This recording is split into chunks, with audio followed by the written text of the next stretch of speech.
안녕하십시오. 이신건 교수의 도시신학 강의. 오늘은 그 19번째 성령의 활동과 은사라는 제목으로 여러분 앞에 다시 섰습니다. 지난 시간에는 성령은 누구인가에 관하여 함께 고찰해 보았는데요. 오늘은 성령은 무슨 일을 하는지에 관하여 함께 고찰해 보기로 하겠습니다. 성령은 무슨 일을 합니까? 성령의 개념, 그리고 성령의 활동에 관한 성서의 보도는 이미 그 자체 안에서 다양성과 긴장을 내포하고 있기 때문에 성령이 행하는 일을 간단하게 한마디로 쉽게 설명하기란 쉽지 않습니다. 왜냐하면 성령은 하나님의 영으로서 바람처럼 임의로 활동하기 때문입니다. 요한복음 3장 8절에서 요한은 이런 말을 합니다. 바람이 임의로 불매 내가 그 소리는 들어도 어디서 와서 어디로 가는지 알지 못하나니 성령으로 난 사람도 다 그러하느니라. 가톨릭 신학자 한스 우르스 폰 발타자르는 다음과 같이 말했습니다. 성령은 날카롭고 예리한 바람으로서 우리의 이빨을 덜덜 떨게 만들 수 있다. 누가 성령을 가졌다고 건방지게 주장할 수 있겠는가? 가장 신령하다고 하는 자들도 성령을 독점하지 못한다. 성령은 주장과 반박을 헤집고 다닌다. 전통의 옹호자들도 성령 없이 메마른 자들이 될 수 있다. 진보의 주창자들도 허공으로 진군할 수 있다. 어떠한 당파도 하늘의 비둘기를 잡아 놓을 수는 없다. 그 비둘기는 날아왔다가 날아간다. 그 비둘기는 아래로 비행하지만 앉지는 않는다. 바람은 제가 불고 싶은 대로 분다. 요한은 성령을 바람에 비유하여 설명했지만 바라타자는 성령을 비둘기에 비교하기도 합니다. 비둘기를 우리가 쉽게 잡고 비둘기의 비행을 우리가 예측하고 그렇게 조종할 수 없다 이렇게 말합니다. 비둘기는 바람에 비하여 인간이 쉽게 어느 정도 예측하고 잡을 수 있고 조종할 수 있을지는 모르지만 바람은 결코 그렇게 하지 못합니다. 인간이 스스로 만들어내는 그런 바람도 있지만 하나님이 창조하신 그리고 자연의 바람은 인간이 예견하기 어렵고 조종하기 어렵습니다. 태풍도 그렇지만 미풍도 그렇습니다.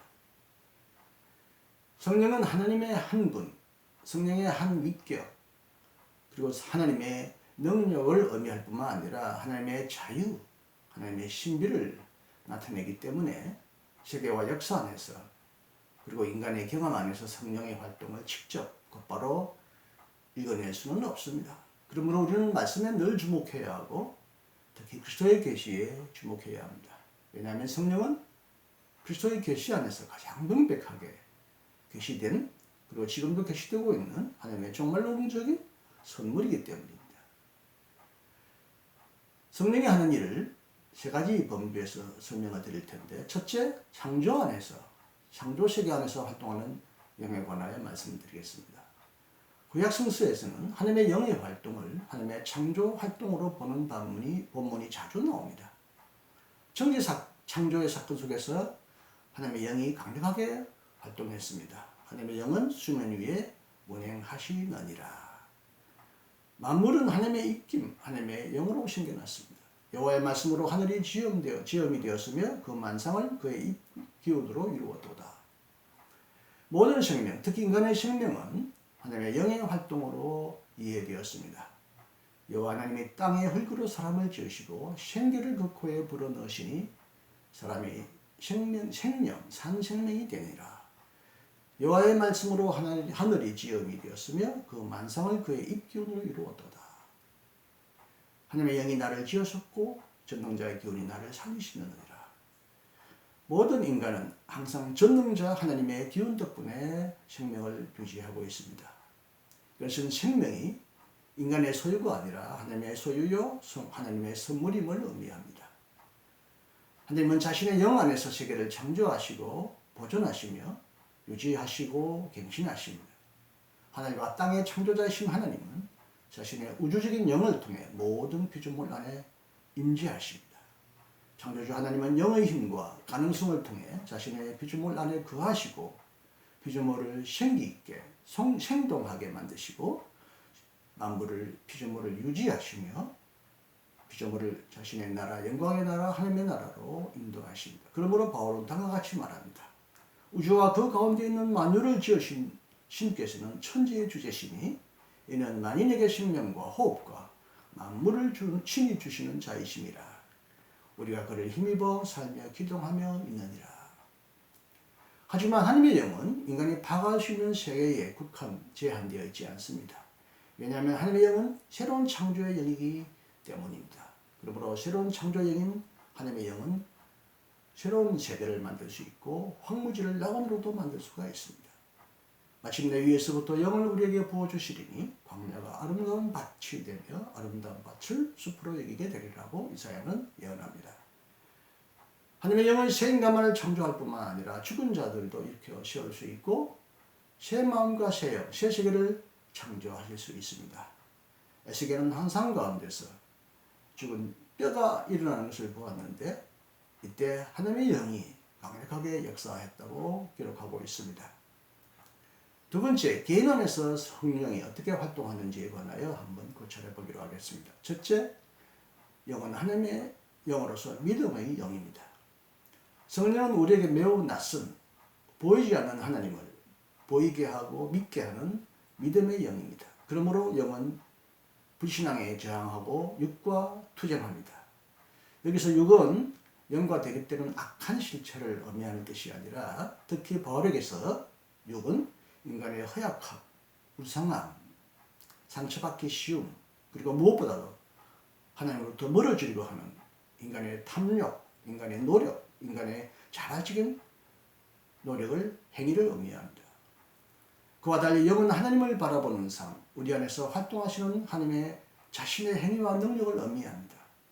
육이 인간의 갈망과 자기 신뢰, 불신앙을 의미한다면 영은 생명과 봉사와 기쁨과 책임을 선사하시는 하나님에 대한 신뢰를 의미합니다. 그런 의미에서 영은 불신앙에 대하여 싸우는 영이요, 투쟁의 영이요, 믿음의 투쟁의 영입니다. 특히 바울에게서 영은 믿음을 창조하고 믿음으로 부르고 믿음을 가능케 하는 하나님의 영입니다. 여기서 믿음은 일반적이거나 중립적인 행동 양식을 의미하는 것이 아니라 분명한 인식도 포함하고 있습니다. 믿음은 신성의 깊이를 알게 합니다. 믿음은 비밀스러운 하나님의 지혜를 열어줍니다. 믿음은 십자가 위에서 일어난 하나님의 구원 행동과 주 예수에 대한 고백, 양자의 삶, 새로운 의로움, 그리스도의 몸에 속함, 이런 것들에 관한 분명한 지식, 고백을 포함하고 있습니다. 두 번째, 믿음의 영은 또한 성령의 영, 소망의 영이기도 합니다. 성령은 동시에 언제나 미래를 가리키는 약속의 영이기도 합니다. 우리로 하여금 믿음으로 말미암아 성령의 약속을 받게 하려 함이라. 하나님의 나라는 성령의 능력 안에서 이미 우리 가운데 도입하기 시작했습니다. 바로 그런 점에서 성령은 더 큰 미래의 은사를 약속하는 희망의 영입니다. 너희도 진리의 말씀, 곧 너희의 구원의 복음을 듣고 그 안에서 또한 믿어 약속의 성령으로 인치심을 받았느니라 라고 바울은 말합니다. 성령은 약속된 미래의 일의 첫 열매요 약속의 보증금입니다. 그러므로 성령은 미래에 완성될 하나님의 나라와 하나님의 공의에 대한 소망의 영으로서 늘 새롭게 우리에게 다가옵니다. 우리가 성령으로 믿음을 따라 의의 소망을 기다리노니 라고 바울은 말합니다. 성령에 참여한 자는 지금 여기서 하나님의 미래의 능력을 미리 맛보는 자입니다. 한번 빛을 받고 하늘의 은사를 맛보고 성령에 참여한 자가 되었다. 예수님은 성령 안에서 해방과 변혁과 치유의 능력을 보여주었습니다. 내가 하나님의 성령을 힘입어 귀신을 쫓아낸다면 하나님의 나라가 이미 너에게 임하였느니라. 이처럼 성령은 개인과 사회와 정치의 영역에서 인간을 해방하고 악한 세상을 변혁하며 질병을 치유하는 능력으로 나타났습니다.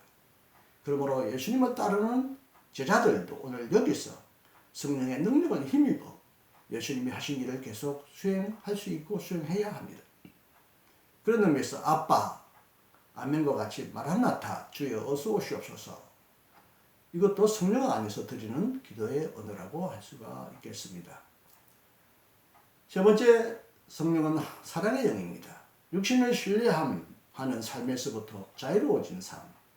곧 성령 안에서 살아가는 삶은 사랑 안에서 살아가는 삶입니다. 왜냐하면 사랑은 활동하는 믿음이기 때문입니다. 성령은 냉정과 무관심 속에서 얼어붙은 마음을 뜨겁게 녹이며 자신 안으로 굳게 잠겨있는 마음을 활짝 열어놓게 만듭니다. 그래서 자기 자신으로부터 자유롭게 된 사람은 자기의 사랑을 필요로 하는 사람을 향해서도 자유로워집니다.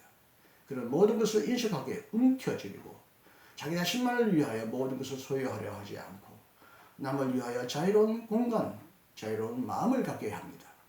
성령 안에서 살아가는 삶은 바로 사랑을 실천하는 삶과 결코 다르지 않으며 거꾸로 사랑을 실천하는 사람은 바로 성령 안에서 살아가는 사람이라고 할 수 있습니다. 이러한 삶은 예컨대 성령의 충만한 임재를 경험한 예루살렘 교회 안에서 생생하게 실현되었습니다. 부활의 영 안에서 그리고 생명의 영에 대한 체험 안에서 그 누구도 자신의 소유에 집착할 필요를 느끼지 않았습니다. 성령 안에서 생생을 확신하게 된 그들에게는 재물이 이기적인 욕망을 위한 자신의 재물이 아니라 재물을 필요로 하는 모든 사람들의 것이 되었습니다.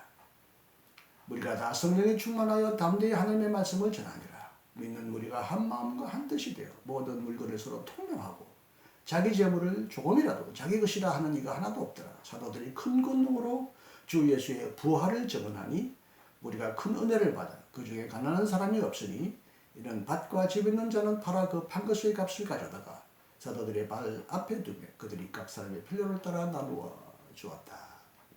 그러므로 바울의 사랑을 성령의 가장 큰 은사라고 부른 것은 결코 우연이 아닙니다. 사랑은 연약한 자를 돌아보며 사랑은 자기 자신의 유익을 구하지 않습니다. 이러한 사랑은 오직 하나님의 영 안에서 가능합니다. 그러므로 모든 것은 일시적이고 언젠가 사라지고 말지만 사랑은 언제까지 떨어지지 않고 계속 살아서 움직입니다. 왜냐하면 사랑은 성령의 가장 큰 은사일 뿐만 아니라 하나님 자신의 본성이기 때문입니다. 네 번째, 성령은 또한 자유의 영입니다. 예수님은 성령의 능력 안에서 온갖 사슬에 얽매여 살아가는 우리를 자유롭게 하셨습니다. 주의 성령이 내게 임하셨으니 이런 가난한 자에게 복음을 전하게 하시려고 내게 기름을 부으시고 나를 보내사 포로된 자에게 자유를, 눈먼 자에게 다시 보게 함을 전파하며 눌린 자를 자유롭게 하고 주의 은혜의 해를 전파하게 하려 하심이라. 성령은 무엇보다도 죄로부터 자유롭게 합니다. 그들을 향해 숨을 내쉬며 이르시되 성령을 받으라. 너희가 누구의 죄든지 사하면 사하여질 것이다. 특히 바울은 성령을 자유와 밀접하게 연결하고 있습니다. 주의 영이 있는 곳에 자유가 있다. 성령은 우리를 무엇으로부터 자유롭게 합니까? 특히 바울에 따르면 성령은 허무함과 연약함으로부터 자유롭게 합니다. 성령의 처음 익은 열매를 받은 우리까지도 속으로 탄식하여 양자될 것, 곧 우리 몸의 속량을 기다리느니라. 성령은 율법의 노예 신분으로부터 자유롭게 합니다. 너희가 아들이므로 하나님이 그 아들의 영을 우리 마음 가운데 보내사 아빠 아버지라 부르게 하셨느니라. 그러므로 내가 이후로는 종이 아니요 아들이니 아들이면 하나님으로 말미암아 유업을 받을 자니라. 그러나 성령이 주는 자유는 무제한적이고 이기적인 자유, 방종이 아니라 말씀과 봉사를 위한 자유입니다. 그리스도인이 누리는 자유는 향유를 위한 자기 만족을 위하여 누리는 자유가 아니라 남을, 이웃을, 특히 고난 중에 있는 사람을 섬기기 위한 자유입니다. 내가 모든 사람에게서 자유로우나 스스로 모든 사람에게 종이 된 것은 더 많은 사람을 얻고자 함이라 라고 바울은 말하고 있습니다. 다섯 번째, 성령은 진리의 영입니다. 성령은 진리의 영으로서 모든 거짓에 맞서 참 진리를 대변합니다. 성령은 예수님이 떠남으로써 야기되는 세상의 미움과 박해와 유혹으로부터 제자들을 지켜주는 사명을 가지고 보냄을 받았습니다. 성령은 예수님의 말씀을 가르치고 생각나게 합니다. 보혜사 곧 아버지께서 내 이름으로 보내실 성령, 그가 너희에게 모든 것을 가르치고 내가 너희에게 말한 모든 것을 생각나게 하리라. 성령은 세상과 논쟁할 때 제자들의 편에서 예수님을 증언합니다. 아버지께로부터 나오시는 진리의 성령이 오실 때 그가 나를 증언하실 것이다. 성령은 죄와 의와 심판에 대하여 세상을 책망합니다. 그가 와서 죄에 대하여 의에 대하여 심판에 대하여 세상을 책망하시리라. 성령은 교회 안에서 예수님 대신에 와서 계시의 진리와 믿음의 깊이로 인도합니다. 진리의 성령이 오시면 그가 너희를 모든 진리 가운데로 인도하시리니 그가 스스로 말하지 않고 오직 들은 것을 말하며 장래의 일을 너희에게 알리시리라. 여섯 번째, 성령은 기도의 영입니다. 성령은 우리에게 기도하는 법을 가르칩니다. 성령은 우리로 하여금 하나님 아버지를 아빠라 부르게 합니다. 무릇 하나님의 영으로 인도함을 받은 사람은 곧 하나님의 아들이라. 너희는 다시 무서워하는 종의 영을 받지 아니하고 양자의 영을 받았으므로 우리가 아빠 아버지라고 부르짖느니라. 너희가 아들이므로 하나님이 그 아들의 영을 우리 마음 가운데 보내서 아빠 아버지라 부르게 하셨느니라. 성령은 하나님의 자녀로 하여금 아빠 아버지에게 기도하고 아빠 아버지와 친밀한 사귐을 나누도록 우리를 초대합니다. 그러므로 기도는 성령의 선물이라고 할 수 있습니다. 하지만 또한 하나님은 구하는 자에게 성령을 선물로 주시는 분이기도 합니다. 너희 하늘 아버지께서 구하는 자에게 성령을 주시지 아니하겠느냐. 성령은 하나님의 자녀를 자신과의 거룩한 사귐으로 초대하고 인간은 기도 속에서 성령을 자신과의 대화 속으로 초대합니다. 이처럼 삼위일체 하나님 안에서 일어나는 신비한 소통과 사귐은 성령과 인간의 거룩한 소통과 사귐 안에서 반복되고 계속됩니다. 성령과의 사귐 안에서 우리는 이제 단지 예수님의 이름으로 하나님에게 기도할 뿐만 아니라 성령님에게도 직접 기도할 수 있게 되었습니다. 세 번째, 하나님의 백성 안에서 성령이 어떻게 활동하는지를 고찰해 보기로 하겠습니다. 먼저 구약 성서를 살펴보겠습니다. 사사기 시대의 영은 탁월한 지도력과 관련되었습니다. 하나님의 백성은 매우 위급한 상황에 처할 때 영은 갑자기 임하여 인간 안에서 구원 활동을 행한 다음에 사라집니다. 그리고 초기 시대의 영은 예언과 관련되었습니다. 여호와께서 구름 가운데 강림하사 모세에게 말씀하시고 그에게 임한 영을 70장로에게도 임하게 하시니 영이 임하신 때에 그들이 예언을 하다가 다시는 하지 아니하였더라. 하나님의 영이 사울에게 크게 임함으로 그가 그들 중에서 예언을 하니 포로기 이전에 문서 예언자들의 시대에는 영의 개념이 거의 나타나지 않습니다. 왜냐하면 예언자의 사명은 능력을 과시하는 것이 아니라 하나님의 말씀과 뜻을 알리는 것이었기 때문입니다. 예언자의 진정한 본질은 영의 체험이라기보다는 고난을 받는 것이었습니다. 나의 요통이 심하여 해산이 임박한 여인의 고통 같은 고통에 나를 음습하였으므로 내가 괴로워서 듣지 못하며 놀라서 보지 못하도다. 내게 재앙이로다. 내가 구워주지도 아니하였고 사람이 내게 꾸이지도 아니하였건만은 다 나를 저주하는도다. 내가 다시는 여호와를 선포하지 아니하며 그의 이름으로 말하지 아니하리라 하는 나의 마음이 불붙는 것 같아서 골수에 사무치기 답답하여 견딜 수 없나이다. 왕조 시대에 와서는 영이 왕의 신분과 관련되어서 점점점 정태적이고 고정적이고 추상적인 개념으로 변해갔습니다. 영은 왕의 행동이나 말보다는 왕의 지혜와 결부되어 사용되었습니다. 그리고 영은 미래의 구원의 왕, 곧 메시아에게도 적용되었습니다. 그 위에 여호와의 영, 곧 지혜와 총명의 영이요 모략과 재능의 영이요 지식과 여호와를 경외하는 영이 강림하시리니 내가 붙드는 나의 종 내 마음에 기뻐하는 자, 곧 내가 택한 사람을 보라. 내가 나의 영을 그에게 주었은즉 그가 이방에 정의를 베풀리라. 주 여호와 영이 내게 내리셨으니 이는 여호와께서 내게 기름을 부어서 가난한 자에게 아름다운 소식을 전하게 하려 하십니다.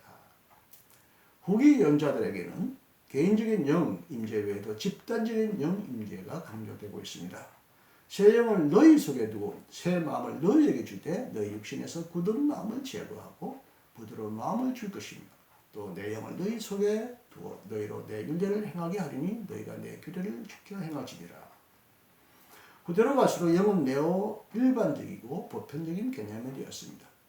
그리하여 영은 하나님의 신성, 하나님 그 자신과 동일한 것으로 여겨지게 되었습니다.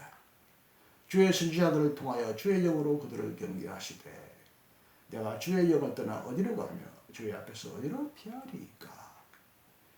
신약 성서의 정언에 따르면 교회의 활동은 무엇보다도 성령과 함께 시작합니다. 성령은 교회의 공동 창설자이고 교회의 생애를 주는 영입니다. 교회는 성령의 중재자이고 성령의 전입니다. 그런 의미에서 성령은 교회의 생활 원리요, 교회는 성령 안에서 일어납니다. 그래서 바라트는 말합니다. 교회는 역사적인 그리스도의 공동체로서 종말론적인 영의 창조다. 교회는 성령의 각성 속에서 소집되고 성령의 생동 속에서 성장하고 보존되고 갱신되며 성령의 조명 속에서 세상 안으로 파송된다. 가톨릭 신학자 콩가르는 다음과 같이 말합니다. 성령은 교회를 만들고 교회를 일치시키며 교회를 거룩하게 하며 모든 시대를 통해 교회를 전진시키며 교회를 사도적인 교회로 보존한다. 성령은 교회에 풍성한 은사를 선사합니다. 그러므로 성령은 모든 믿는 자들에게 주어집니다. 성령의 은사와 열매들은 자신의 유익만을 위해서가 아니라 모든 사람의 유익, 곧 교회를 건전하게 세우기 위하여 건덕을 위하여 주어집니다. 각 사람에게 성령을 나타내심은 유익하게 하려 하심이라. 이때 유익은 공동체, 교회의 유익을 말합니다. 그러므로 만약 성령이 사귐으로 인도하지 않고 인간을 고립시키고 공동체를 형성하지 않고 공동체를 분절시킨다면 그것은 하나님의 영이 존재하지 않는 증거이기도 합니다. 성령을 소유했다고 자랑하고 성령의 은사를 가졌다고 과시하면서 교회의 질서를 파괴하고 자신의 영역과 권세를 스스로 만들면서 공동체를 파괴하며 허무는 자, 사귐을 파괴하는 자는 성령을 받은 자가 아니라 육신에 속한 자요 거짓 영을 받은 사람이라고도 해야 할 것입니다. 그리고 성령은 우리에게 활동하고 현재적으로 임하시는 하나님 그 자신이기 때문에 하나님을 독점할 수 없듯이 우리는 성령도 독점할 수 없고 하나님을 우리의 소유물로 삼을 수 없듯이 성령도 우리의 소유물로 삼을 수가 없습니다. 언제나 새로우신 하나님, 만물을 새롭게 하시는 하나님, 희망의 하나님은 언제나 새로운 인간과 새로운 세계를 향한 도상에 계시기 때문에 우리는 하나님을 하나의 개념, 하나의 장소, 하나의 특정한 공간에 제한시켜 붙들어 놓을 수 없고 하나님을 외부에서 관찰할 수 없으며 이제 우리는 하나님이 누군지를 다 알게 되었다고 완전히 안다고 자만할 수도 없고 그렇게 자랑할 수도 없습니다. 성령 하나님은 무엇보다도 자유로운 하나님, 은혜의 하나님, 신비로운 하나님, 희망의 하나님, 초월의 하나님을 의미하기 때문에 교회는 항상 자만하지 않고 절망하지 않고 어느 환경에서도 늘 성령을 향하여 기도하며 성령에게 의존하며 성령 하나님을 향하여 다음과 같이 기도해야 합니다. 고대교회는 이처럼 다음과 같은 기도를 하였습니다. 베니 상테 스피리투스 거룩한 영이여 성령이여 오소서 오소서 성령이여 베니 크레아토 스피리투스 오소서 창조주 성령이여. 감사합니다. 다음 시간에 다시 여러분을 만나 뵙기로 하겠습니다. 안녕히 계십시오.